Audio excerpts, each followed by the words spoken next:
Мәриям деген сөздің қазақшасының өзі, үйлеріңізде қыздарыңыз бар ғой, Мәриям деген. Қазақшасы Құдайға берілген қыз деген қазақшасы. Мәриям деген қыз, аты қазақшасы осындай екен. Сол Мәриям анамыз сондай дәрежеге жеткен, әулиелікте қыстың күні жаздың күні қыстың жемістері бөлмесінде тұратын болған. Ғибадатханасында. Әулиелік карамат бұл. Немен жеткен? Тек Құдайға құлшылық қылумен жеткен.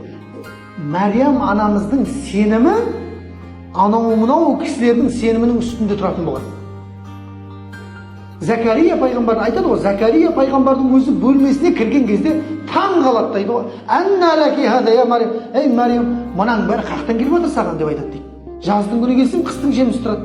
Қыстың күні келсем жаздың жемісі тұрады. Қақтан келіп отыр мынаның бәрі саған, ей Мариям. Өзі пайғамбар анау Закария бар ғой. Алейхиссалам.